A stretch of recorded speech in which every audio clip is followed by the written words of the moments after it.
ایک وقت تھا جب آپ بھی پڑھے ہیں اسکول میں بھی پڑھا, جی جی بڑا اچھا زمانہ تھا کہ جب ہم اپنا ہوم ورک کر کے نہیں جایا کرتے تھے تو ہمیں پنش بھی ملتی تھی, اور باقاعدہ بعض اساتذہ ایسے بھی ہوتے تھے جو لکڑی اسکیل رکھتے جی تھے, بالکل ایسے ہی. ہاتھ پہ سزا دیتے تھے, مرغا بھی بناتے تھے, اور یہ تھا. لیکن کیا تھا, پیرنٹس کو کوئی اعتراض نہیں ہوتا تھا, اور بلکہ جب ہمیں- پیرنٹس جب آتے تھے تو ہمیں وہ بھی کچھ اپنے بھی- ایک تھپڑ چاٹ دیا کرتے تھے. بالکل ایسا ہی تھا کہ آپ نے استاد کی عزت نہیں کی. بالکل ایسا ہی ہوگا. تو میں اسی کنٹینیوشن میں یہ بات کرنا چاہ رہا تھا کہ آج کتنی تبدیلی آ گئی ہے ہمارے معاشرے میں کہ اگر کوئی استاد, آج کے کسی اسکول کا استاد کسی بچے کو 2 لفظ سخت کہہ بھی دے تو وہ بچہ کھڑا ہو جاتا ہے کہ ہمارے ماں باپ آپ کو فیس دیتے ہیں, آپ ہمارے ملازم ہیں. یہ الفاظ نکلتے ہیں اس بچے کے منہ سے. تو جب, اور پھر اگر ذرا سا بھی مزید وہ سختی کرنے جاتے ہیں تو اس کے پیرنٹس آ جاتے ہیں کہ آپ نے ہمارے بچے سے یہ سختی کی کیسے.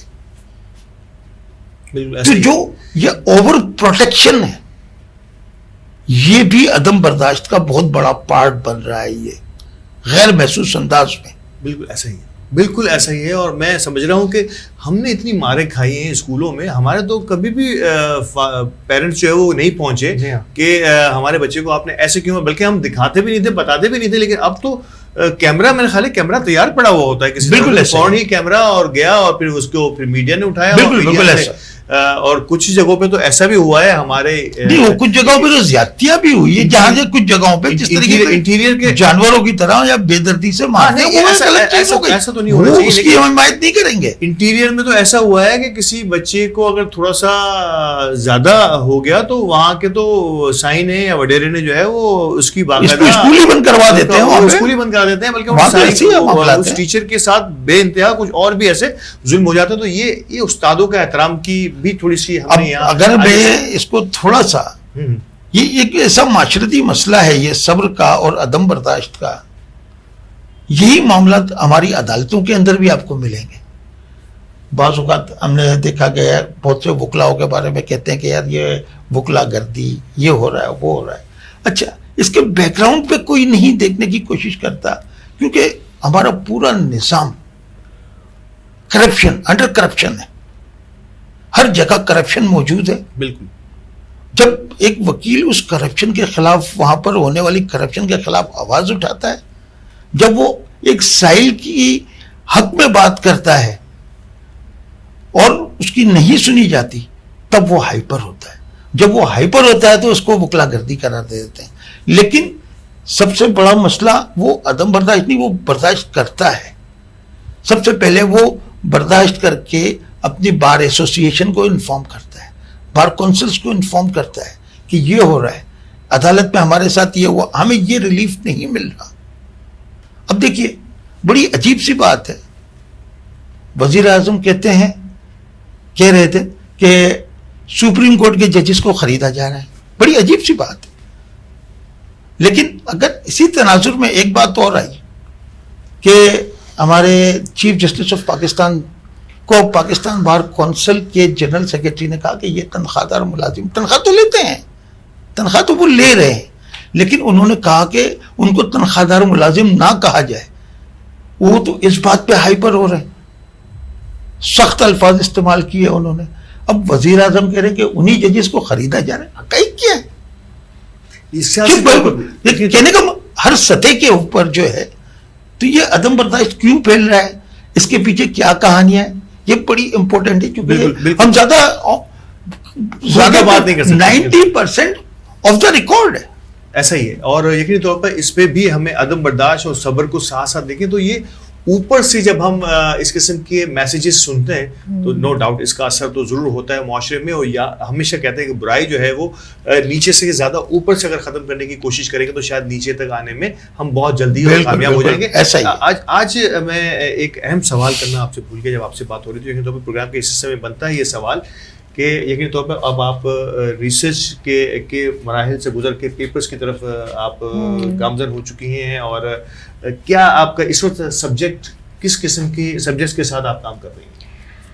فی الحال تو جو میں کام کر رہی ہوں آج کل, وہ جو آپ ابھی بات کر رہے تھے کہ اوپر سے جو ہے معاشرے میں بدلاؤ کی ضرورت ہے, تو ایک سیلانی ویلفیئر ہے, اس پہ میں کام کر رہی ہوں, اور میرے خیال سے وہ اوپر سے معاشرے میں اچھائی کی طرف جو ہے وہ کوشش کر رہے ہیں کہ کام کیا جائے, کیونکہ وہ کرتے یہ ہیں کہ وہ زکوٰۃ اکٹھی کرتے ہیں, اور صرف زکوٰۃ نہیں, وہ تو کافی بڑے لیول پہ آج کل ماشاء اللہ کام کر رہے ہیں, بڑی بڑی آئی ٹی کمپنیز کے ساتھ, وہ گورنمنٹس کے ساتھ, سب کے ساتھ مل کے, یعنی وہ جو اوپر ہائر لیول کے ایلیٹس ہیں ان کو موبلائز کرتے ہیں تاکہ وہ نچلی سطح پہ جو لوگ ہیں ان کی مدد کریں.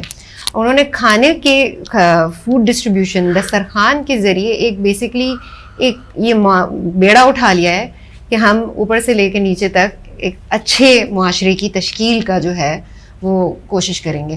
اور وہ جو آپ کہہ رہے تھے نا کہ چیزیں مؤثر زیادہ اس وقت ہوتی ہیں جب وہ اوپر سے لے کے نیچے تک جو ہے کام ہو, اور میرے خیال سے اس چیز کو ہائی لائٹ کرنے کی, اس چیز کو دنیا کو دکھانے کی بہت ضرورت ہے, تاکہ ہم دکھائیں کہ یہ چیزیں ہیں ہمارے معاشرے میں جو اچھی ہیں اور جو ہمیں دیکھنی چاہیے, اور ہم ان چیزوں کی مثال بن سکتے ہیں کیا باقیوں کے لیے بھی. بالکل یقینی طور پر ایک زندہ مثال جس پر اب ہماری اور آپ کی نظر میں تو ہو سکتا ہے کہ یہ این جی اوز ہیں جو سڑک پہ یا فٹ پاتھوں پہ دسترخوان لگاتی ہیں اور کھانا کھلاتی ہیں, لیکن اب آپ دیکھیں کہ دنیا اب اس پر ریسرچ کر رہی ہے, اور خود سمرین جو ہے وہ اس ٹاپک کو لے کے دنیا کے سامنے لا رہی ہیں کہ کس طرح سے ہمارے یہاں کی ایک پراؤڈ آرگنائزیشن جو انسانی کی خدمت کے لیے ہمیشہ سے آگے آگے ہوتی ہے, سیلانی ویلفیئر انٹرنیشنل ٹرسٹ, اب کس طرح سے اس کو دنیا کے سامنے ایک اچھے اور مؤثر انداز میں پیش کیا جائے. علامہ صاحب, اگر ٹاپک نکل ہی گیا ہے تو میں اسی پہ بھی آ جاؤں گا. انسانی خدمت میں پاکستان کے اور بے شمار ادارے ایسے ہیں جو دنیا میں نام رکھتے ہیں. عید ہی دیکھیں, چھپا کا بھی نام اس میں آتا ہے, سیلانی ایک بہت بڑا اس میں کام کرنا ہے, اخوت بہت اچھا کام کر رہا ہے, ٹی سی ایف بہت اچھا کام کر رہا ہے, مطلب بے بہا نام ہیں جنہوں نے انسانیت کی خدمت کو, میں کہوں کہ جہاں جہاں گورنمنٹ نہ کر پائی وہاں پہ ان این جی اوز نے بڑا کام کیا. تو یہ پاکستان جیسے ملک میں جسے کہتے ہیں کہ چیریٹی دینے میں ہم سب سے آگے ہیں, ٹیکس نہیں دیتے ہم لوگ لیکن چیریٹی بہت کرتے ہیں, تو کیسے ہم اس چیریٹی کے سسٹم کو کمیونٹی کے لیے اور بہتر کر سکتے ہیں؟ دیکھیں, سب سے پہلے تو یہ اللہ کی نعمت ہے کہ اللہ تبارک و تعالیٰ نے پاکستان جیسے ملک میں اور پاکستان میں رہنے والے ملک جو ملکی ہیں, ہمارے اس ملک میں رہنے والے لوگ ہیں, ان کے دلوں میں اللہ تعالیٰ نے رحم داخل فرما دیا اور خوف خدا داخل فرما دیا اور درد مسلم عطا فرما دیا. اس کو مزید بہتر اس انداز سے بنایا جا سکتا ہے کہ اگر ہم ان تمام امور کی اہمیت کو مزید اپنے مطالعے میں لے آئے نا, تو پھر انشاءاللہ تبارک و تعالیٰ یہ امور مزید بڑھ سکتے ہیں. جیسے آپ ایک سیلانی کو ہی لے لیں تو ماشاءاللہ وہ دن بدن ترقی کی طرف گامزن اس انداز سے اس لیے ہو رہا ہے کہ حضرت علامہ بشیر فاروقی صاحب جس انداز سے وہ لے کر کے چل رہے ہیں اور پھر ان کے ساتھ جو لوگ شامل ہیں تو ان کی تربیت بہت اچھے انداز سے ہوتی چلی جا رہی ہے, تاکہ وہ جب تربیت اچھے انداز سے ہوتی ہے تو پھر وہ نیچے تک جو ہے نا اچھے معاملات جو ہے نا طے کرتے چلے جاتے ہیں. تو ہمیں تھوڑی سی اس پر بھی توجہ دینی چاہیے.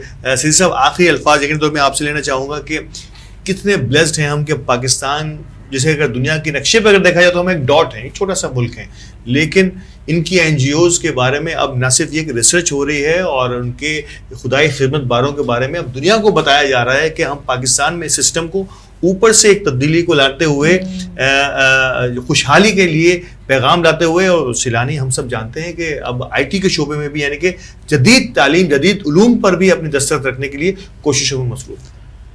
الطاف بھائی, اصل میں تو بلا شبہ بات یہ ہے میری نظر میں کہ جیسے آپ نے کہا کہ ہم ٹیکس نہیں دیتے اور خدمت خلق کرتے ہیں, اصل بات یہ ہے کہ ہم یہ خدمت خلق, لوگوں کے دل اچھے ہیں, ہمارے بہت پیارے ہم وطن لوگ ہیں, ان کے دلوں میں انسانیت کا درد موجود ہے. سب سے پہلی بات تو یہ سمجھنی ہے. اور نمبر 2, وہ انہی شعبوں میں کام کر رہے ہیں جن شعبوں پر حکومتوں کو ہماری بلکہ کرنا چاہیے تھا. ہمارا کانسٹیٹیوشن بھی یہ کہتا ہے, فنڈامنٹل رائٹس کے اندر یہ چیزیں موجود ہیں. ایجوکیشن, ہیلتھ, کھانا پینا, یہ اصل چیز ہے بھائی, بنیادی ضرورت. حتیٰ کہ میں نے تو کچھ لوگوں کو یہاں تک دیکھا, یار سیلانی نے تو لوگوں کو جو ہے نا بھیک مانگنا سکھایا. ارے نہیں, فور دا ٹائم بینگ ایک بھوکے کا پیٹ بھرا اس نے, دیکھیں نا آغاز دسترخوان سے ہوتا وہ ہے. کہتے ہیں کہ آپ جو ہے لوگوں کو جو ہے نا مچھلی پکڑنا سکھاؤ, مچھلی تیار مت دو. لیکن میں کہتا ہوں کہ ایک وقت میں اس وقت ایک شخص بھوکا ہے تو اس کو مچھلی براہ راست کھانے کی ضرورت ہے. اگر میں اس کو پکڑنا سکھانے بیٹھوں گا پھر وہ پکڑ کے لائے گا تب تک وہ زندگی سے جا چکا ہوگا. اسلام کے بہترین حسن کو یہ قرار دیا گیا کہ کسی بھوکے کو کھانا کھلانا. تو یہ ضروری نہیں ہے کہ یار یہ تو جو نا کھاموں کا ایک نشئی کو تو آسانی ہو گئی کہ بھائی وہ فارن سے جو نا سیلانی جائے گا کھانا کھا لے گا. ارے بھائی یہ بھی تو دیکھیے نا کہ بھوک کو مٹانا کتنا اہم عمل ہے جو اسلام کہہ رہا ہے کہ یہ اسلام کا حسن ہے. ہاں اس کا یہ فیل غلط ہے کہ وہ نشہ کیوں کرتا ہے, آہستہ آہستہ وہ درستگی کی طرف بھی آ جائے گا. لیکن بھوکا جو ہے نا وہ کوئی بھی ہو, چاہے غریب ہو یا امیر ہو. امیر تو چلے اپنے پیسوں سے خرید سکتا ہے لیکن وہ بھوک جو ہے وہ ہے جس کو مٹنا انتہائی ضروری ہے. وہ اگر زندہ رہے گا تو شاید ہو سکتا ہے کہ اپنے لیے کچھ نہ کچھ اسباب پیدا کر لے, برائیوں سے جان چھڑا لے, لیکن زندہ رہے گا تو. ناظرین بڑی دلچسپ موڑ پہ اگر آپ کچھ کہنا چاہیں گے. ہاں کچھ پلیز پلیز. جب وہ بھوکا آتا ہے اور جب وہ کھانا کھا کے جاتا ہے تو وہ کیا سوچتا ہے کہ اس بندے نے میری مدد کی, بے لوس ہو کے. تو کیا اس کے ذہن میں یہ نہیں آتا ہوگا کہ یار میرے پاس بھی کبھی ایسا موقع آئے گا تو میں بھی یہی کروں گا. تو یہ نیکی کا سائیکل شروع کی جاتی ہے. تو یہ ہے وہ جذبہ جسے بیدار کرنا ہم سب کی ضرورت ہے. آج اگر ہم این جی او کی بات چلی ہے اور سیلانی کی بات چلی ہے تو صرف دسترخوان تک محدود نہیں رہے. عبوری دور میں سب سے پہلے بھوک مٹانی ہوتی ہے جس کا ذکر علامہ صاحب نے بھی کیا, صدیق صاحب نے بھی کیا. لیکن اس کے بعد اگلے قدموں پر آپ کو اپنے پیروں پہ کھڑا کرنے کے لیے اب آئی ٹی کے بے بہا کورسز کا آغاز کر دیا گیا ہے اور مطلب بے شمار ایسے پروجیکٹس ہیں جس پر کام جاری ہے اور آگے آنے والے دنوں میں ہم اور نئے پروگرام بھی دیکھیں گے اور بے شمار این جی اوز ایسی ہیں جو تعلیم کے شعبے میں اپنا کام کر رہی ہیں. تو ہمیں تنقید سے پہلے اس کسی کے بھی بارے میں سوچ لینا, صحیح معنوں میں تحقیق کر لینا بے انتہا ضروری ہے. اور یہ تحقیقی مقالے جب چھپ کے آئیں گے تو ہم سب بھی اس سے جو ہے وہ دنیا سیکھے گی, استفادہ حاصل کریں گے اور دنیا ہم سے سیکھے گی. اسی خوبصورت الفاظ کے ساتھ آج کے پروگرام کا وقت ختم ہو رہا ہے اور میرا رمضان کریم رونق افطار کی آج کی یہ شام بہت خوبصورت رہی ہے. آپ سب کا بے حد شکریہ. سمرین آپ کا شکریہ, علامہ صاحب آپ کا شکریہ اور ایڈوکیٹ صاحب آپ کا بہت شکریہ کہ آپ ہمارے ساتھ رہے. اگلے پروگرام میں نئے مہمانوں کے ساتھ نئے موضوع کے ساتھ حاضر ہوں گے. تب تک کے لیے اجازت دیجیے. اللہ نے کے بعد.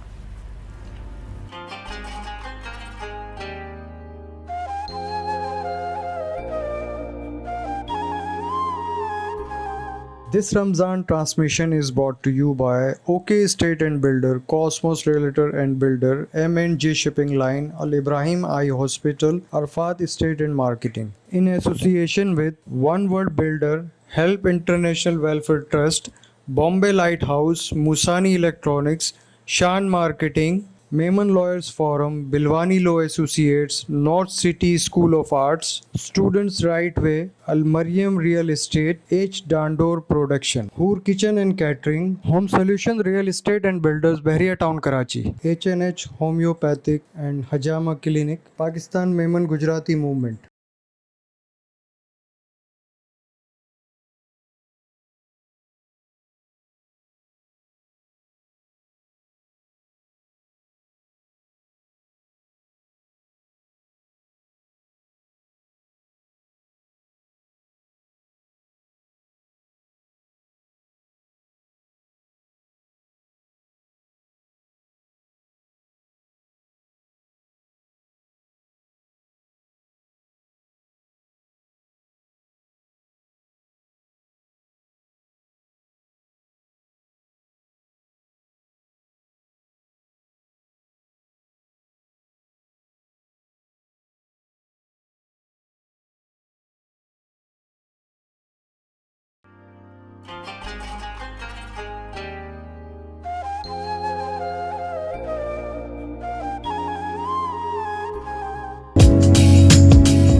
السلام علیکم ناظرین, آپ کا میزبان محمد عرفات آپ کی خدمت میں حاضر ہے اور آپ دیکھ رہے ہیں جھٹ پر رمضان دسترخوان.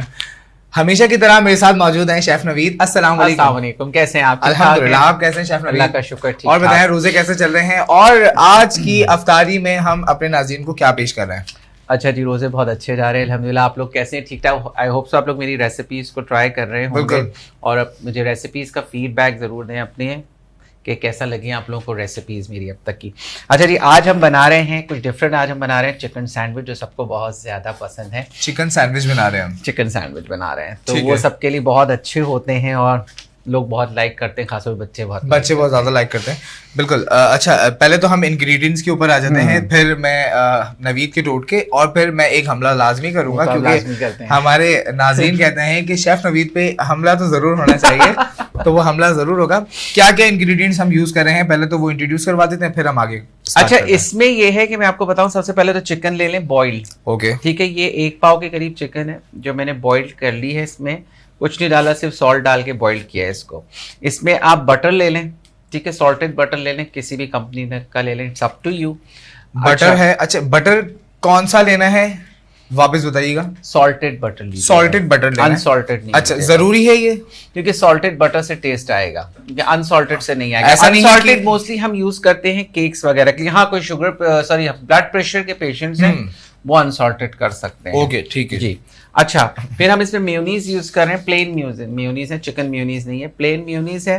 اس میں ہم بلیک پیپر یوز کر رہے ہیں, اس میں ہم کیچپ یوز کر رہے ہیں, اس میں ہم چیز یوز کر رہے ہیں کہ ہم اس کو پراپر طریقے سے ڈریسنگ بنا کے ہم اس کو تیار کریں گے کہ کیسا یہ بنتا ہے. بالکل. اور سلائسز ہیں ہمارے پاس یوزول. ٹھیک ہے. اچھا, سلائس لاسٹ ٹائم بھی فریش ہے. بالکل, یہی میرا سوال تھا کہ یہ سلائس فریش ہے یا نہیں, اور دکھا دیں ہمارے ناظرین کو. اچھا شیف نوید, سب سے پہلے تو یہ بتا دیں کہ آج کا ٹوٹکا کیا ہے, پھر حملے کے لیے بھی تیار رہے گا, کیونکہ میں آج بہت ہی دلچسپ سوال کرنے والا ہوں. جیسے کہ ہمارے ناظرین ہم سے سوال کی ریکویسٹ کرتے ہیں, ویسے ہی ہمیں وہ سوال کرنے پڑتے ہیں, اور ہمیں بہت اچھا لگتا ہے کہ جب ہمارے ناظرین جو کہ آپ لوگ ہیں ہم سے سوال کرتے ہیں اور ریسیپیز ہماری ٹرائی کر کے ہمیں فیڈ بیک دیتے ہیں, تو ہمیں بہت خوشی ہوتی ہے. اسی طریقے سے ہمیں فیڈ بیک دیتے رہیں اور ہم سے سوال پوچھتے رہیں, کیونکہ ہم آپ کے لیے ہی ہیں یہاں پہ. شیف نوید, آج کا ٹوٹکا کیا ہے؟ آج کا ٹوٹکا کچھ بچوں کے لیے اس طرح سے ہے کہ مائیں کہتی ہیں ہمارے بچے ہماری بات نہیں سنتے اور ہمیں بہت زیادہ ضد کرتے ہیں, خاص طور پہ کھانے پہ. بالکل. تو بات یہ ہے کہ دیکھیں, بچوں کو بچہ تو ضد کرتا ہے تو بچہ ہے تو ضد کرے گا. بالکل, جب تک وہ ضد نہیں کرے گا تب تک وہ بچہ ہی نہیں رہے گا. آپ پہ ڈیپینڈ کرتا ہے کہ آپ کس طرح سے ان کو کھانا کھلاتے ہیں. دیکھیں, میں نے لاسٹ ٹائم بھی ایک چیز بتائی تھی, میرے پاس یہ کمپلین موسٹلی ایک چیز آتی ہے, والدائیں خاص طور پہ ایک چیز کرتی ہیں, یار ہمارا بچہ یہ نہیں کھاتا, ہمارا بچہ یہ نہیں کھاتا. اچھا, بچے سبزیوں سے بہت دور ہیں, بہت زیادہ الرجی ہے. اچھا, بہت سے لوگ جیسے مٹر نہیں کھاتے. بالکل, مٹر نہیں کھاتے. آپ مٹر لیتے ہیں, مٹر کو آپ کیا کریں, مٹر کو بوائل کریں اور اس کو میش کریں. پوٹیٹو لیں, اس کو بوائل کریں, اس کو میش کریں. اچھا, اس میں آپ کیا کریں, اس میں آپ کیچپ ڈالیں, اس میں آپ ڈالیں میونیز, اس میں آپ وائٹ پیپر ڈال دیں, ریڈ بلیک پیپر نہیں ڈالتے.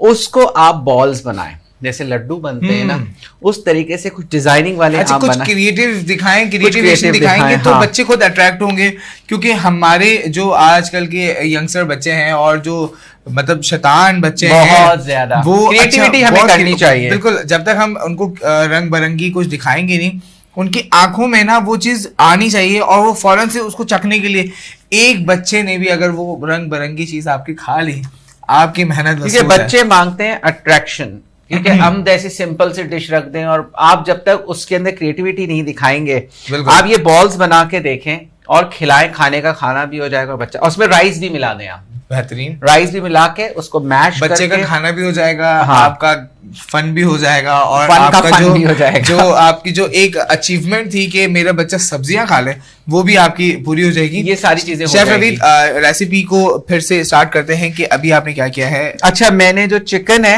وہ میں نے بہت زیادہ وہ نہیں کی ہے, ٹھیک ہے نا, شریڈ نہیں کی ہے, وہ میں نے موٹی موٹی رکھی کیونکہ اس میں اچھی لگتی ہے. ٹھیک ہے, سینڈوچز میں ایسی ہی ہونی چاہیے, ایسی ہی ہونی چاہیے. بالکل. اچھا, یہ سینڈوچ بڑا سمپل سا ہے, کوئی ہارڈ اینڈ فاسٹ نہیں ہے, اور آپ لوگ بہت آسانی سے بنا سکتے ہیں. کوئی کوک نہیں کرنا, صرف آپ نے چکن کو لاگے بوائل کرنا ہے. بالکل, یہ تو بہت جھٹپٹ ریسیپیز ہیں, کیونکہ ہمارا پروگرام کا نام بھی جھٹپٹ ہے, اور ہمیں فٹافٹ ایسی ریسیپیز دکھانی ہوتی ہیں جو لوگ فٹافٹ وہ ریڈی کر لیں. تو ناظرین, یہ ریسیپی ریڈی ہو رہی ہے, اور ساتھ ساتھ حملے کا وقت ہو چکا ہے, اور اب ہم کریں گے شیف نوید پہ حملہ. حملہ کچھ یہ ہے کہ شیف نوید یہ بتائیں کہ جو چکن ہوتی ہے اس کو آپ کس لحاظ سے اور کس طریقے سے سیو کر سکتے ہیں بوائل کیے بغیر؟ اچھا دیکھیں ایک چیز میں آپ کو بتاؤں کہ پہلے تو آپ چکن لائیں, دیکھ کے صحیح چکن لائیں, کیونکہ کبھی میں کہتا ہوں وہ والی چکن نہ لیں جو دکاندار باہر آپ لوگ کے رکھ دیتے ہیں. صحیح, کیونکہ وہ چکن میں سمجھتا ہوں ایکسٹرا وہ کب کی رکھی ہوئی ہوتی ہے, کچھ پتا نہیں. اپنے سامنے اگر آپ نے صرف گوشت بھی لینا ہے نا تو فریش چکن کٹ کروائیں, فریش چکن کٹ کروا کے وہ آپ اپنے سامنے لیجئے, اپنے سامنے حلال کروائیں. اپنے سامنے کچھ پتا نہیں ہے آج کل یہاں پہ کچھ بھی ہو جاتا ہے, ہم لوگ بھرت ہم لوگ کیا کیا کھا لیتے ہیں. بالکل, پھر اندازہ ہی نہیں. ہاں شیف نوید, لوگوں کو پتہ ہی نہیں چل رہا اور لوگ بس باتوں میں آ جاتے ہیں. ہمارے جو عوام ہے نا بہت معصوم عوام ہے, وہ عوام ہماری اتنی معصوم بھی نہیں ہے, ہر چیز میں گھسی جاتی ہے. یہ بات تو بالکل صحیح ہے, لیکن پھر بھی جو ہماری گھر کی خواتین ہیں ان کے پاس ویسے ہی بہت زیادہ پریشر ہوتا ہے اور وہ یہی کرتی ہیں کہ جو چکن پہلے سے ہی ریڈی پڑی ہوئی ہوتی ہے وہ انہیں کو کٹواتی ہے اور انہیں کو تلواتی ہے اور گھر لے آتی ہے, لیکن ان کو یہی نہیں پتا ہوتا کہ وہ کتنی پرانی ہے اور کب سے اس نے کاٹ کے رکھی ہوئی ہے. تو اس کا مطلب سیو کرنے کا طریقہ بتا دیں آپ. اچھا دیکھیں, سب سے پہلے آپ چکن لاتے ہیں, چکن لا کے سب سے پہلے میں اتنا بتاؤں اس کے اندر آپ سرکہ ڈال دیں. سرکہ ڈال دیں. سرکہ ڈالنے کے سرکہ اس لیے ڈالنا چاہیے کہ آپ کا جو چکن ہے نا اس میں سے جتنی بھی گندگی ہے نا پوری نکل جاتی ہے. اچھا, سرکہ ڈالنے سے چکن تھوڑا سا سوسی نہیں ہو جائے گا؟ نہیں, آپ اگر 1 کلو چکن لا رہے ہیں نا تو اس میں 2 ٹیبل سپون ڈال کے جالی میں رکھ دیں, ٹھیک ہے, اس کو ڈپ کرے, بھیگے. ٹھیک ہے ناظرین, یہ بات یاد رکھیے گا کہ ڈپ نہیں کرنا, صرف 2 ٹیبل سپون آپ نے 1 کلو چکن بہت ہے, 1 کلو چکن اگر آپ لا رہے ہیں 1 کلو چکن کے اندر آپ نے صرف 2 ٹیبل سپون ڈالنا ہے سرکہ, اور اس کو ہلکا ہلکا سے اوپر سے اس کو ڈال دینا تاکہ اس کی جتنی بھی گندگی ہے وہ نکل جائے گی. اور وہ پھر کتنا ٹائم تک سروائیو کر لے گی شیف نوید؟ اچھا, اس چکن کو آپ کم سے کم 15 سے 20 منٹ چھوڑ کے پھر اچھی طرح ٹھنڈے پانی سے واش کریں. بہت سی لیڈیز کو میں نے دیکھا ہے وہ گرم پانی میں واش کرنا شروع کر دیتی اور بیکٹیریاز گروتھ ہوتے ہیں. پانی جو ہے وہ مطلب رننگ واٹر ہو یا پھر چلڈ واٹر ہو؟ نہیں, جو آپ کا رننگ واٹر ہے. اچھا ٹھیک ہے, جو آپ کے ٹیپ میں یہ تو بہت ایزی ہو گیا, بس آپ نے سرکہ ڈالنا ہے اور اس کے بعد 15 سے 20 منٹ بعد اس کو رننگ واٹر سے ہی دھو لینا ہے. رننگ واٹر ناظرین میں بتاتا چلوں کہ رننگ واٹر وہ کہ آپ نے ٹیپ آن کیا اور پانی آیا, اس کو کہتے ہیں رننگ واٹر. ریسیپی کی طرف چلتے ہیں. شیف نوید نے چکن کو الگ الگ پیسز کر دیے, اس کے بعد آپ نے کیا کیا ہے, سلائس پہ آپ نے وہ بٹر لگایا ہے اور کیا لگایا ہے؟ اچھا, میں نے میونیز لگایا ہے. اوکے ٹھیک ہے, اب میں اس کے اندر کیچپ ڈالوں گا. اوکے. اچھا ناظرین, آپ کو بہت قریب سے دکھ رہا ہوگا, یہ بہت ہی بہت زبردست ہے. چکن ڈالنے میں کنجوسی مت کریے گا. ہاں, یہ شکایت تو بچوں کو بھی رہتی ہے اور بڑوں کو بھی رہتی ہے, اور وہ یہ کہتے ہیں کہ کیوں چکن کم آئی تھی گا. حالانکہ چکن ہے اس کو بھرپور ڈالیں کیونکہ اس میں پروٹین ہے, اور یہی جو ہے آپ کے رونق بڑھائے گا سینڈوچ کی. تو ناظرین تقریباً سینڈوچ ڈن ہو چکا ہے. اچھا شیف نوید, یہ لاسٹ میں آپ کٹ کر رہے ہیں, اگر یہ پہلے کٹ کر لیں تو اس سے کیا فرق پڑے گا, اور لاسٹ میں کٹ کریں گے تو کیا فرق پڑے گا؟ کوئی مسئلہ نہیں ہے, آپ پہلے کر لیں بعد میں کر لیں, آپ کی مرضی ہے. ٹھیک ہے نا, میں اصل میں تھوڑا آخر میں اس لیے کرتا ہوں کہ سب چیزیں اس کی وہ ہو جاتی ہیں, فلیور میں آ جاتی ہیں. اوکے, اچھا وہ پریس ہوتا ہے تو اس وجہ سے. تو ناظرین یہ بھی بتا دوں میں آپ کو کہ کچھ لوگ پہلے جو اس کے بریڈ کے جو سائڈ بارڈرز ہوتے ہیں وہ کٹ کر لیتے ہیں, اور شیف نوید بعد میں کر رہے ہیں. اس کے پیچھے بھی ایک وجہ ہے. وجہ یہ کہ جب آپ اس کو پریس کریں گے تو جتنے بھی اندر انگریڈینٹس ہیں وہ سارے پریس ہو جائیں گے, اور ان سب کے اندر ان کے فلیورز مکس ہو جائیں گے. اور بیچ میں سے کٹ کر رہے ہیں تو اب بس آپ کے سامنے آنے والا ہے ہمارا چکن کا سینڈوچ. دیکھتے ہیں کیسا دکھ رہا ہے, پھر افطاری کے دسترخوان پہ اس کو ٹرائی کریں گے. اور آپ نے بھی ٹرائی کرنا ہے ناظرین. ہم جھٹپٹ ریسیپیز اسی وجہ سے بناتے ہیں تاکہ آپ اپنے دسترخوان کی رونق ہماری ریسیپی سے بڑھا سکیں اور ہمیں بتا سکیں کہ یہ والی ریسیپی کیسی تھی, اور ان سینڈوچز کے اندر کچھ بھی آپ انوکھا یا اپنے یہ دیکھیں ڈال رہے ہیں. بالکل, یہ دیکھیں میں نے اس کو بالکل فل کیا ہوا ہے. بالکل, ہم نے کوئی کنجوسی نہیں کری ہے, تو آپ نے بھی کوئی کنجوسی نہیں کرنی ہے. اور ناظرین یہ ہے آج کی ریسیپی اور آج کی جھٹپٹ دسترخوان کی شان, چکن سینڈوچ ضرور ٹرائی کریں. اسی کے ساتھ ہوا جاتا ہے افطار کا وقت بہت قریب ہے, اس کو ٹرائی کریں. ہمیں کمنٹ باکس میں لازمی بتائیں کہ آپ کو کیسا لگا, اور کوئی ایسا سوال جو آپ کو کر رہا ہے چیز ڈالیں تو وہ بھی. اچھا شیف نوید لاسٹ میں چیز ڈالنا بھول گئے ہیں, تو یہ بھی بتا دیں کس طریقے سے چیز ڈال سکتے ہیں ہم. چیز آپ اس کو کاٹیں اور ابھی تو میں نے اس کو کٹ کر لیا تو میں اس کو اسی کے شیپ میں کٹ کروں گا. اوکے ٹھیک ہے. اچھا اکثر ہوتا ہے ہمارے ساتھ بھی کہ ہم کوئی چیز ڈالنا بھول جاتے ہیں تو پھر لاسٹ میں بھی ہم ایڈ کر سکتے ہیں, ایسا ہی شیف وہ آپ ایڈ کر سکتے ہیں. اوکے, جس طریقے سے ہمارے شیف نوید پر حملہ ہوا تو ان کے دماغ سے چیز نکل گیا اور انہیں لاسٹ میں چیز سلائس بھی ڈال دیا. تو ناظرین اسی کے ساتھ افطار کا وقت بہت قریب ہے, تو واپس میں بار بار ایک ہی بات کہتا ہوں کہ یہ وہ ڈشز ہیں جو آپ اپنے جھٹ پر دسترخوان, رمضان دسترخوان پہ ٹرائی کریں اور ہمیں لازمی بتائیں, کیونکہ افطار بہت قریب ہے. افطار کریں, افطار میں ہمیں دعاؤں میں یاد رکھیں, ہماری ٹیم کو دعاؤں میں یاد رکھیں, اور اسی کے ساتھ اپنے میزبان کو دیں اجازت. محمد عرفات اور شیف نوید, اللہ نگہبان.